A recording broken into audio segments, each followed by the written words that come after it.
E aí, gurizada, quanto tempo? Eu andava de novo meio sumido, porque o cara faz as correrias da vida, trabalha, resolve coisa e aí acaba não tendo tanta disponibilidade ou disposição para fazer vídeo. Mas resolvi fazer um videozinho hoje porque é interessante, né? Uma informação que pode ajudar alguém. Eu salvei essa plaquinha 775 aqui. Ela é uma G41MT, aliás, G41T M7.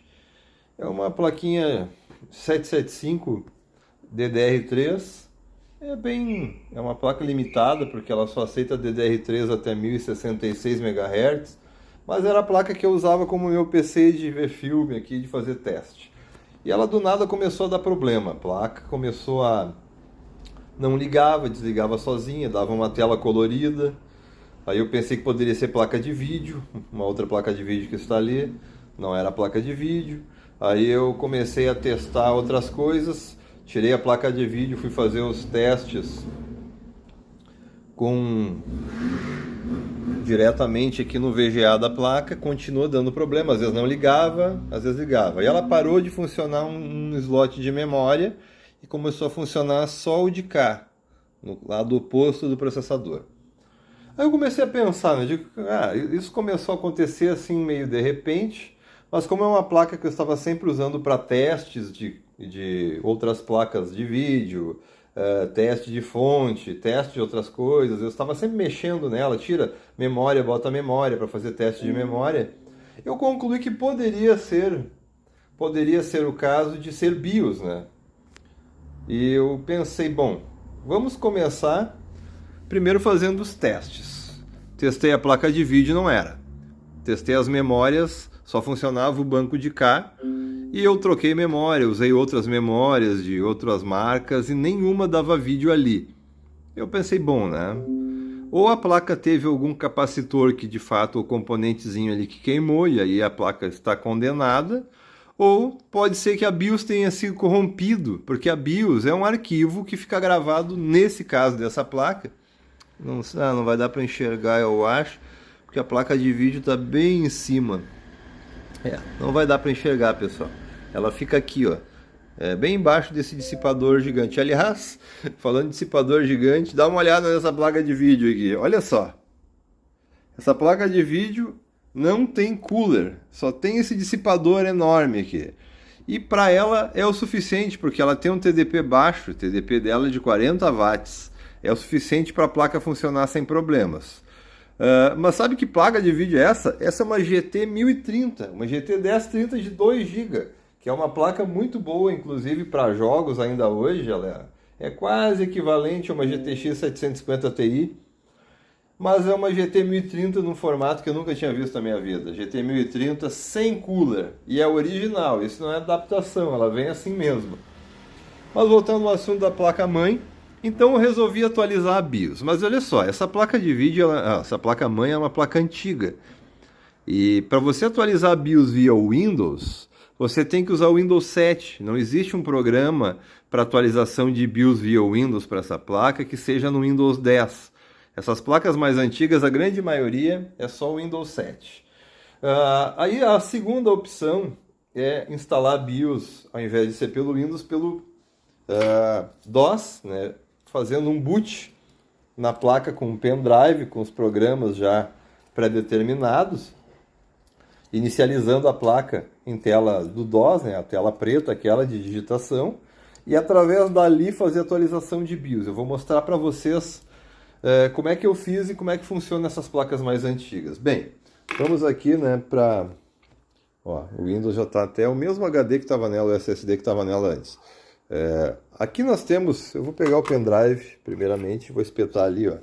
Aqui nós temos um pendrive e nesse pendrive eu coloquei um programa que faz atualização de BIOS. E eu vou mostrar para vocês qual é que é.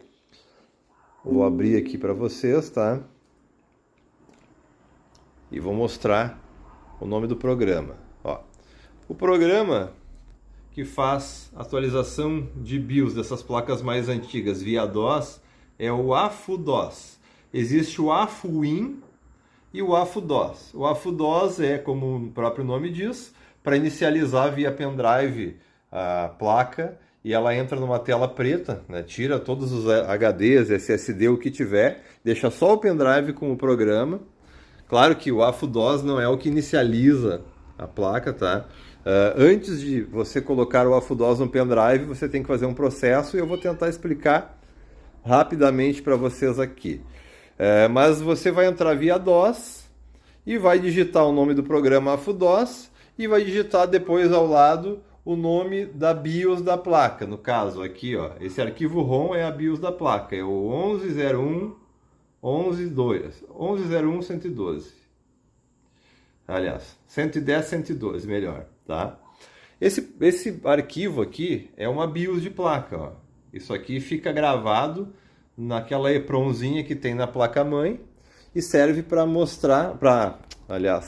serve para inicializar a placa. A BIOS é um arquivo que fica fixo na placa-mãe que serve para inicializar a placa mostrando os componentes que estão plugados nela ou mostrando o que ela tem on-board ali. Para você enxergar alguma coisa quando você liga uma placa-mãe naquela tela preta, mesmo sem SSD, o que mostra essas informações é a BIOS, né? Que é um programinha, vamos dizer assim, que fica gravado na memória flash da placa-mãe, né? E aí, para que você possa atualizar, primeiramente você tem que criar um pendrive bootável. E aí você vai ter que criar um pendrive bootável utilizando um programa que eu acho que eu tenho aqui. Aqui, ó. Esse programa, cadê aqui, ó? Esse programa se chama Rufus. O Rufus, quando você abre ele, nada mais é do que um programinha que faz gravações nos pendrives. Ele cria pendrives inicializáveis, tá?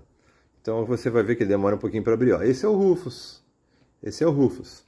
Em primeiro passo, então, olha, já reconheceu um pendrive que eu tenho ali de 8 GB, que é aquele que está ali. Primeiro passo, para você criar um disco inicializável para poder atualizar BIOS de placas mais antigas via DOS. Você vai colocar o pendrive, vai abrir o Rufus, aqui você vai selecionar FreeDOS. O resto não precisa mexer em mais nada, tá? Tudo que está aqui já é o padrão. Você vai dar um iniciar e ele vai dar uma mensagem dizendo que vai apagar todos os seus arquivos. Aí você concorda com isso, porque não pode ter nada no pendrive ali. Pendrive de 8 GB é mais que o suficiente. Depois de iniciar, você vai ver que vai rodando aqui, ó, até chegar no final. Quando chegar no final, vai dizer que está pronto e vai perguntar se você quer fechar ou fazer de novo. Você dá um fechar aqui. Pode fechar. Aí, uma vez feito isso, o pendrive inicializável, que dá boot via DOS pela inicialização da placa, já está pronto. Aí, depois que você fez o pendrive inicializável, você vai ter que vir lá nos seus arquivos e pegar os arquivos que são os que de fato vão fazer a atualização. Primeiro, o AFU-DOS, que é o programa que inicializa depois o pendrive, aliás, que depois de inicializado o pendrive, você vai digitar o nome dele, né? Eu vou mostrar para vocês como é que funciona isso. E aqui o nome da ROM. Aí, para usar o AFU-DOS, esse programa AFU-DOS, ele funciona em praticamente quase todas as placas-mães antigas. Ele não tem muita incompatibilidade, mas às vezes você baixa um AFU-DOS que não está funcionando corretamente na sua placa, basta baixar uma nova versão ou uma versão mais antiga que ele funciona, que foi o caso dessa placa. Ou seja, o AFU-DOS é genérico, esse aqui normalmente pode ser usado em várias placas. Já isso aqui é uma BIOS, tá? Ela tem que ser exata do modelo da placa que você está atualizando. Você não pode querer atualizar a BIOS com este arquivo errado, porque se você colocar esse arquivo errado, a sua placa vai apagar e nunca mais vai ligar. Então, antes de você atualizar uma BIOS, você tem que entrar na internet, pesquisar profundamente qual é a versão da sua placa-mãe, todos os detalhes, para que você encontre a BIOS recomendada para a sua placa-mãe. No caso, essa aqui é a BIOS mais atualizada desta placa-mãe. E eu usei ela para fazer a atualização. E agora, no vídeo 2, eu quero mostrar para vocês como é que vai funcionar.